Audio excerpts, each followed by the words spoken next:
ကိုကြီး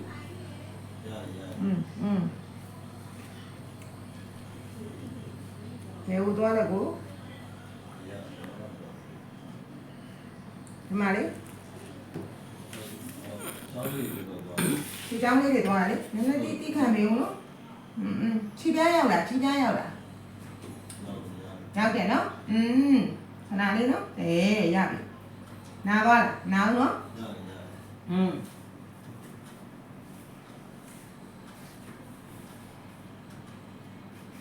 ဟုတ်ပြီ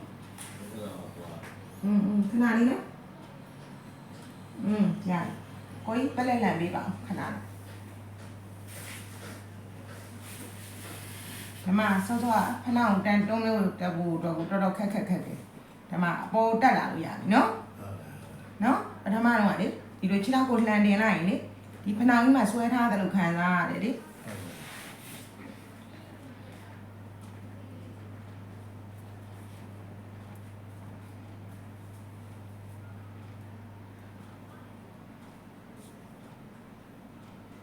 ဟုတ်လား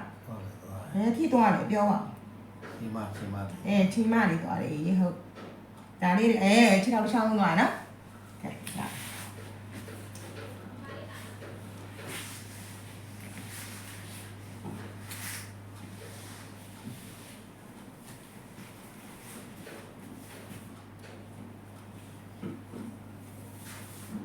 ဒါလေးတွေကဖယ်သွားတယ်လို့စမ်းပါ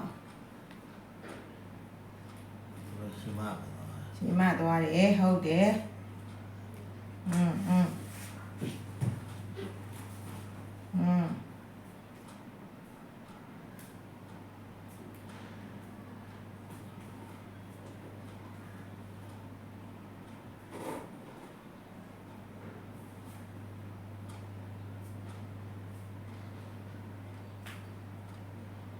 ပြေးလာကို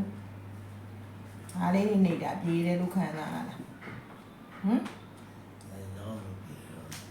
ရှာဟုတ်တယ်ရောင်းလို့ပြီညောင်းပြီတယ်ဟုတ်တယ်နည်းနည်းလေးသိခံပြီနော်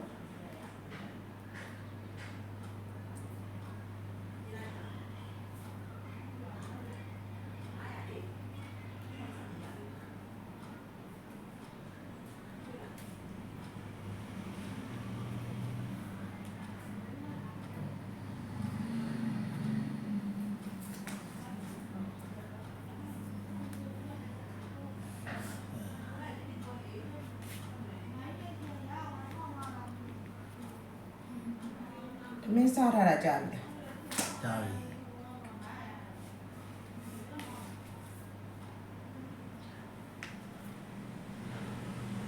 ဒီလာဒီခြေထောက်